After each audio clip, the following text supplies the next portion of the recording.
Hello, and welcome to the Marvelous Superhero Report Card. I'm Kevin. I hope you're enjoying the first weekend of March 2022. Since it's March, I thought I'd be a little silly and take a look at characters that associate with the color green because of St. Patrick's Day. So I was looking for some cards of Green Goblin, the Hulk, She Hulk, Polaris, Gamora, Rogue, and so on. But then I decided to go with Doctor Doom because I have a few of his cards that I could share, and it'll give me a chance to show that time when there were some Doctor Doom sketch cards in the pages of the Beckett Sports Card Monthly. Now, some of you might not be aware that there really hasn't been many trading card sets with Doctor Doom in it since 2014, with the notable exception of 2016's Marvel Masterpieces. Maybe there's another, but I'm not sure. If anyone else knows of any other sets, please let me know. But the question remains, why hasn't there been any new Doctor Doom cards? Now, I'm not entirely sure, but for whatever reason, the Fantastic Four related characters ended up on a trading card ban list. So there hasn't been any new cards or new pack inserted sketch cards either of Reed Richards, The Invisible Woman, Human Torch, The Thing, Silver Surfer, and Doctor Doom for a while now.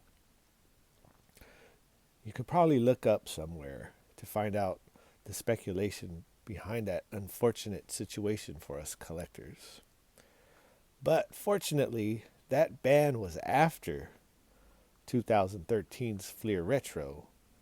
So we have those precious metal gems to chase and some emeralds, ruby, and diamond parallels out of those 2014 Rittenhouse products. Those 2013 PMGs have been on a roller coaster ride for the last 12 to 18 months or so. So they might be a little bit out of the price range for most of us collectors, especially those blue and green versions, if you can even find them. For example, take last month. A red version that's numbered out of 100 was selling in a price range somewhere between 1,500 and 3,500. That's expensive. But if you are looking for some other limited numbered parallels, check out 2014 Rittenhouse. They made Marvel Universe and Marvel 75th Anniversary, and those sets have the emeralds that are numbered out of 100, the rubies out of 50, and the diamond parallels numbered out of 10. So last month, a 2014 Marvel Universe Diamond of Doctor Doom sold for 250.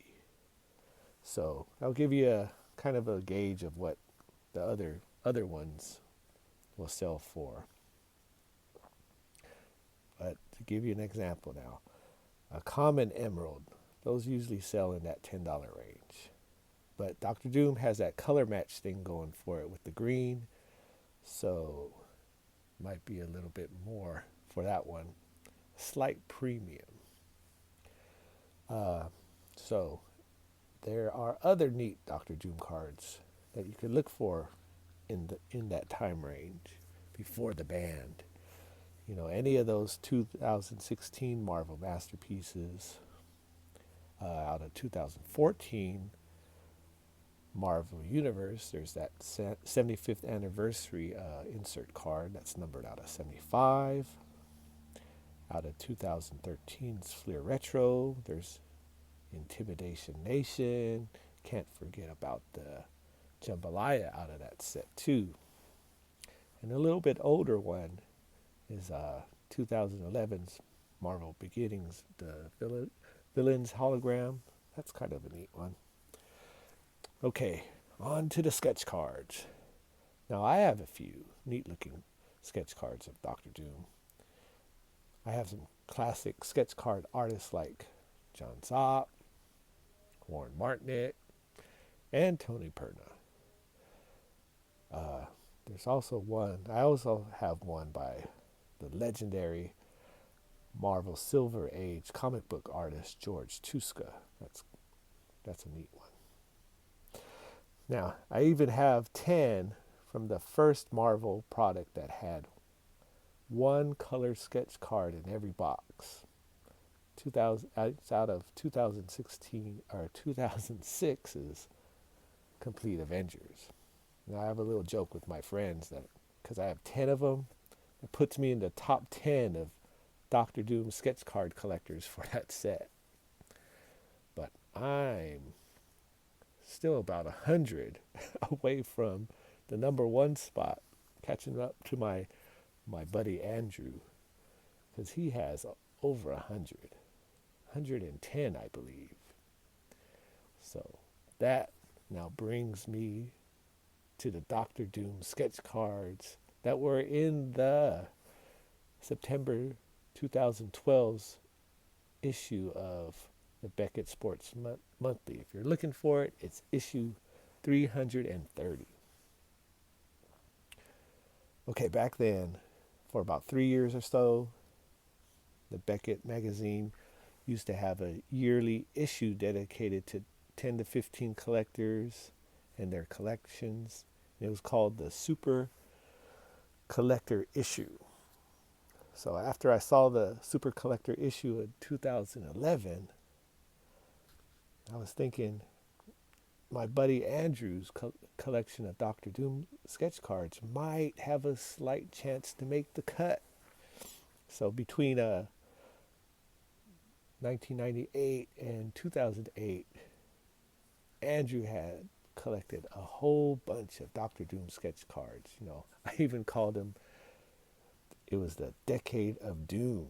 So what I did was I wrote up a submission for his cards to be included in into the magazine for the following year, and surprisingly, he was one of the 15 that was picked in this within a sea of sports card collectors.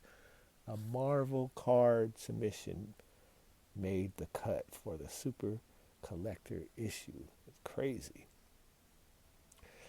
So that's how some Doctor Doom sketch cards ended up in the pages of the Beckett Sports Card Monthly back in 2012. You can almost say that's an old school way to create some Marvel card content. You know, I kind of hope Beckett brings back the Super Collector Issue concept again. Or even have a version of it in their non-sport update magazine. That'd be cool. Don't get me wrong, it's great looking at people's collection online, but there's just something about having a magazine in hand and reading it and seeing the collections and the people. It's just kind of cool to me. Maybe you've got to get a social media campaign to go old school and get it back. Okay, that's all I got for today. Hope you guys have a good one. Until next time, bye.